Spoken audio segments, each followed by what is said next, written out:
बिस्मिल्लाहिर्रहमानिर्रहीम। अस्सलाम वालेकुम स्टूडेंट्स, होप सो आप सब खैरियत से होंगे। आज हमने अपना बायोलॉजी का चैप्टर नंबर 10 स्टार्ट करना है। ठीक है, 10th क्लास के हिसाब से ये चैप्टर नंबर 1 है आपका। ठीक है, और इसका जो टाइटल है वो गैसेस एक्सचेंज है। ठीक है, मीन्स के जो सारे लिविंग ऑर्गेनिजम्स हैं उसमें प्लांट्स भी आते हैं, एनिमल्स भी आते हैं, ह्यूमन बीइंग्स भी आते हैं, तो उनके अंदर जो गैसेस एक्सचेंज है इसका क्या प्रोसेस है। ठीक है, सबसे पहले तो हम देख लेते हैं कि गैसेस एक्सचेंज का मतलब क्या है। ठीक है, gases exchange means taking oxygen in and giving out carbon dioxide. ठीक है, इसको हम कहते हैं गैसेस एक्सचेंज। ठीक है, मींस के एनिमल्स की बॉडी के अंदर ऑक्सीजन का जाना और कार्बन डाइऑक्साइड का रिलीज होना। क्योंकि कार्बन डाइऑक्साइड हमारी बॉडी के लिए सुटेबल नहीं होती ज़्यादा, इस वजह से कार्बन डाइऑक्साइड को जो है वो गैसेस एक्सचेंज के प्रोसेस से निकाला जाता है, जबकि ऑक्सीजन है इसको बॉडी के अंदर लेके जाया जाता है। ठीक, तो गैसेस एक्सचेंज में पेज नंबर 1 पे जो है मेजर डिफरेंस है ब्रीथिंग का और सेलुलर रिस्पिरेशन का। ठीक है, तो ये जो डिफरेंस है ये बहुत ज़्यादा पूछा जाता है, एग्जामिनर का जो है ये फेवरेट कह लें कि डिफरेंस है। ठीक है, तो ब्रीथिंग और सेलुलर रिस्पिरेशन में क्या फ़र्क है। ब्रीथिंग जो है ये एक ऐसा प्रोसेस है जिसमें एनिमल्स क्या करते हैं कि हवा को अपनी बॉडी के अंदर लेके जाते हैं। ठीक है, animals take air in bodies to get oxygen and get out air to get rid of carbon dioxide. Means के ब्रीथिंग वो वाला प्रोसेस है जिसके अंदर एनिमल्स जो है वो हवा को अपनी बॉडी के अंदर लेके जाते हैं ताकि इससे ऑक्सीजन जितनी उनकी बॉडी को रिक्वायर होती है वो ले सके, और कार्बन डाइऑक्साइड जो उनकी बॉडी के लिए सुटेबल नहीं होती उसको बॉडी से रिलीज कर सके। ठीक है, दूसरी तरफ अगर हम सेलुलर रिस्पिरेशन को देखें तो सेलुलर रिस्पिरेशन वो वाला प्रोसेस है जिसके अंदर क्या होता है कि बॉडी के सेल्स के अंदर जो ऑक्सीजन ब्रीथिंग के प्रोसेस से अंदर लेके जाती है उसको यूज करते हुए फूड के अंदर जब जो CH बॉन्ड होते हैं उनको ब्रेक किया जाता है। ठीक है, और ये CH बॉन्ड्स जो हैं ये ऑक्सीडेशन रिडक्शन के प्रोसेस में इनकी जो है वो ब्रेक डाउन की जाती है, और फिर उस फूड से जो एनर्जी हमें हासिल होती है उसको जो है वो हाई एनर्जी बॉन्ड यानी कि ATP में स्टोर कर लिया जाता है। यही ATP जो है वो फिर हमारी जो रोजमर्रा की एक्टिविटीज है उनको परफॉर्म करने के लिए यूज होती है। सेकेंड डिफरेंस अगर हम देखें ब्रीथिंग का और सेलुलर रिस्पिरेशन का, तो ब्रीथिंग जो है ये जस्ट मैकेनिकल प्रोसेस है। मीन्स कि इसमें जस्ट हमारी फिजिक इन्वॉल्व है, हमारा जो है वो नोज वगैरह यूज होता है। ठीक है, ब्रीथिंग के प्रोसेस में हमारा माउथ जो है वो यूज होता है। दूसरी तरफ अगर हम देखें सेलुलर रिस्पिरेशन को तो ये मैकेनिकल प्रोसेस तो है ही है, क्योंकि इसमें हमारी बॉडी के सेल्स जो हैं उनके अंदर जो है वो प्रोसेसिंग हो रही होती है, लेकिन मैकेनिकल प्रोसेस होने के साथ साथ ये बायोकेमिकल प्रोसेस भी है। बायो मीन्स के किसमें होता है ये लाइफ के अंदर, एनिमल्स के अंदर।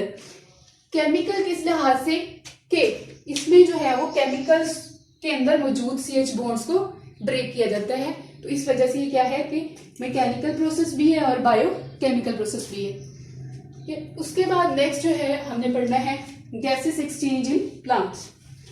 गैसेस एक्सचेंज इन प्लांट्स की अगर हम बात करें तो प्लांट्स चूंकि बहुत ज़्यादा स्पेशलाइज नहीं होते, ठीक है, ह्यूमन बींग्स की तरह एनिमल्स की तरह जो है प्लांट्स की जो लेवल है और लेवल ऑफ ऑर्गेनाइजेशन वो बहुत जो है वो पुअर है। ठीक है, पुअर है, उसमें प्लांट्स में जो है वो स्पेसिफिक ऑर्गन्स नहीं होते, जैसे हमारे ऑर्गन और ऑर्गन सिस्टम जो है वो स्पेसिफिक होते हैं हर काम के लिए। जो है हमारी फिजिक का कोई ना कोई पार्ट जो है वो स्पेसिफिक होता है, लेकिन प्लांट्स में ऐसा नहीं है। प्लांट्स के पास कोई स्पेसिफिक ऑर्गन या ऑर्गन सिस्टम नहीं होता फॉर सेलुलर रिस्पिरेशन। ठीक है, रिस्पिरेशन जो है प्लांट्स में फिर किस तरह से होती है ये हम अभी देखेंगे। ठीक है, प्लांट्स में सेलुलर रिस्पिरेशन जो है वो प्लांट्स की जितनी बॉडी होती है उसकी हर सतह जो है वो उसमें अपना किरदार अदा कर रही होती है, चाहे वो लीव्स हों, उसके स्टेम्स हों, रूट्स हों। ठीक है, तो कोई भी पार्ट जो है वो प्लांट्स का रिस्पिरेशन में इन्वॉल्व हो सकता है, गैसेस एक्सचेंज में इन्वॉल्व हो सकता है। ठीक है, तो प्लांट्स की अगर हम बात करें तो जैसे इंसानों की या दूसरे जानवरों की एज बिल्कुल सेम नहीं होती। उसी तरह जो है प्लांट्स जो है जब स्टार्ट में इनकी ग्रोथ होती है, प्लांट्स जो है वो मतलब सीडलिंग से जैसे जैसे ग्रो करते हैं तो एज वाइज जो है वो डिफर करते हैं। ठीक है, तो अगर हम यंग प्लांट्स के अंदर गैसेस एक्सचेंज की बात करें तो उनके जो लीव्स हैं, ठीक है, और यंग स्टेम्स अगर इसको ज्यादा आसान करना चाहें तो सॉफ्ट स्टेम, नरम तने, जैसे ग्रास वगैरह हो गया या सरसों का पौधा हो गया, तो इनका जो स्टेम है वो ज्यादा सख्त नहीं होता, नरम होता है। ठीक है, तो इनके अंदर जो गैसेस एक्सचेंज है वो होता है स्मॉल ओपनिंग से। ठीक है, इनके अंदर जो है वो स्मॉल ओपनिंग्स होती हैं। स्मॉल ओपनिंग्स जो है वो नेचुरल एपिडर्मल ओपनिंग्स होती हैं, जिन्हें क्या कहा जाता है, स्टोमेटा।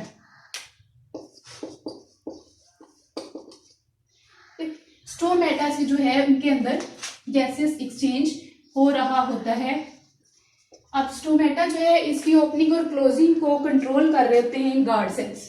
ठीक है, गार्ड सेल्स बिल्कुल वैसे ही जैसे हमारे घरों में दरवाजे पे गार्ड खड़े होते हैं, बिल्कुल वैसे ही स्टोमेटा की ओपनिंग और क्लोजिंग को कंट्रोल करने के लिए गार्ड सेल्स होते हैं। अगर प्लांट्स को ज्यादा गैसेस एक्सचेंज रिक्वायर है तो गार्ड सेल्स ज्यादा ओपन होंगे, अगर कम रिक्वायर है तो गार्ड सेल्स जो है वो स्टोमेटा को बंद रखेंगे। ठीक, तो यंग लीव्स और यंग स्टेम्स के अंदर जो है वो स्मॉल ओपनिंग्स होती हैं, नेचुरल एपिडर्मल ओपनिंग्स होती हैं, जिन्हें स्टोमेटा का नाम दिया जाता है।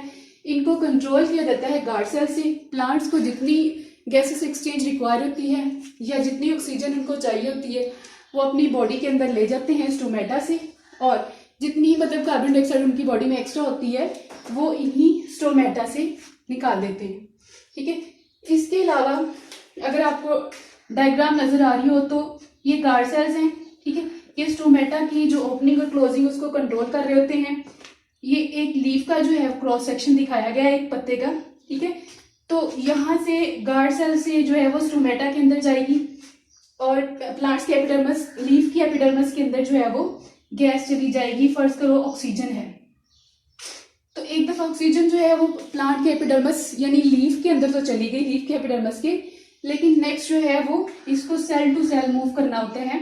तो इसके लिए क्या है कि इसके पास जो है वो इनर सरफेस पे जो है वो एयर स्पेसेस होती हैं। मींस कि यहाँ से तो एक दफा ऑक्सीजन यहाँ तक आ गई है, लेकिन इसको जो है नेक्स्ट इस सेल में मूव करने के लिए, फिर इस सेल में मूव करने के लिए जो है वो एयर स्पेसेस रिक्वायर होती हैं, जिन्हें जो है वो इनर सरफेस एयर स्पेसेस बोला जाता है। ठीक है, ये प्लांट्स के अपर एपिडर्मस है। ठीक है, मेसोफिल सेल्स है। फोटोसिंथेसिस का प्रोसेस जो है वो इन्हीं मेसोफिल सेल्स के अंदर हो रहा होता है, लीव्स के पार्ट मेसोफिल सेल्स के अंदर। ठीक है, इसके बाद नेक्स्ट जो है वो हमने गैसेस एक्सचेंज देखना है। पहले हमने जो है वो सॉफ्ट स्टेम्स और यंग ये जो लीव्स हैं सारे, इनके अंदर देखा गैसेस एक्सचेंज।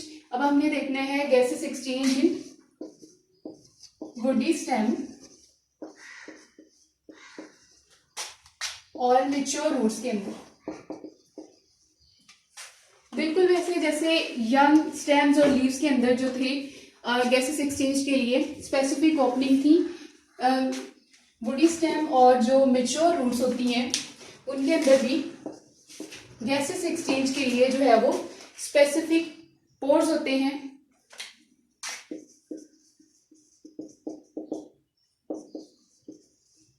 जिन्हें क्या नाम दिया जाता है, लेंटिसेल्स का। वुडी स्टेम्स या हार्ड स्टेम्स कह लें, सख्त तने। चूंकि वुडी स्टेम जो है या मैच्योर रूट्स जो है इनकी सरफेस, ये कह ली कि वुडी स्टेम है कोई, तो इसकी ये सारी सरफेस जो है इसको कवर किया होता है बार्क में, यानी कि छाल ने। छाल आपको पता है सख्त होती है, इम्परवियस होती है टू गैसेस एक्सचेंज, यानी कि यहां से जो है वो गैस एक्सचेंज नहीं हो सकता। तो क्या होता है कि इस बार्क के अंदर ये जो पूरी स्टेम को कवर की होती है, इसके अंदर क्या होते हैं कि स्पेसिफिक पोर्स होते हैं। ठीक है, स्पेसिफिक जो है वो ओपनिंग होती है, जिन्हें नाम दिया जाता है लेंटिसेल्स का। ठीक है, लेंटिसेल्स अब किस तरह से जो है नजर आ रहे होते हैं स्टेम्स पे, आपकी बुक के नेक्स्ट पेज पे उनको जो है वो दिखाया भी गया है। कुछ इस तरह से जो है इनका स्ट्रक्चर होता है, यानी कि वो स्टेम के ऊपर जो है वो उभार सा बना होगा। ठीक है, अब इन्हीं ओपनिंग्स के जरिए जो है वो प्लांट्स के अंदर गैसेस एक्सचेंज होता होगा। ठीक है, ऑक्सीजन जो है वो एंटर हो जाती होगी, कार्बन डाइऑक्साइड रिलीज हो जाती होगी। इसी तरह जब नाइट टाइम में रिस्पिरेशन का प्रोसेस हो रहा होगा तो क्या है कि ऑक्सीजन की एंट्री होगी, कार्बन डाइऑक्साइड रिलीज हो रही होगी। डे टाइम में फोटोसिंथेसिस के प्रोसेस के लिए कार्बन डाइऑक्साइड जा रही होगी, ऑक्सीजन जो है वो एज अ बाय प्रोडक्ट निकल रही होगी। ठीक है, यानी कि स्टेम जो है इसको अपनी एक्टिविटीज परफॉर्म करने के लिए भी गैसेस जो है वो रिक्वायर होती है। इसी तरह अगर हम बात करें एक्वेटिक प्लांट्स की, पानी में रहने वाले जो पौधे हैं,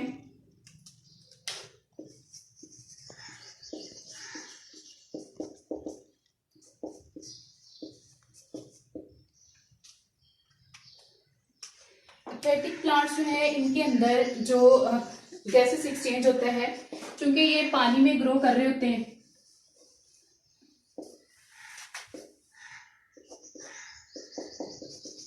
तो पानी के अंदर जो है ये क्या करते हैं कि पानी से ही ऑक्सीजन ले लेते हैं और कार्बन डाइऑक्साइड जो है वो एज बाइकार्बोनेट्स जो है वो पानी के अंदर मौजूद होती है, जिससे ये कार्बन डाइऑक्साइड का इंटेक कर लेते होंगे। ठीक है, सिचुएशंस की अगर हम बात करें तो जो प्लांट्स हैं उन्हें दो तरह की सिचुएशन फेस करना होती है। डे टाइम में चूंकि फोटोसिंथेसिस का प्रोसेस पीक पे होता है, रिस्पिरेशन बहुत स्लो चल रही होती है, तो क्या होता है कि डे टाइम में जो है वो oxygen as a by product release हो रही होती है, वही ऑक्सीजन नाइट टाइम में रिस्पिरेशन के प्रोसेस में यूज हो जाती है। कार्बन डाइऑक्साइड जो है as a by product release हो रही होती है, जिसको प्लांट्स जो है वो जैसे ही डे टाइम स्टार्ट होता है, लाइट अवेलेबल होती है, तो फोटोसिंथेसिस के प्रोसेस में यूज कर लेते हैं। होप सो कि आपको इसकी समझ आ गई होगी।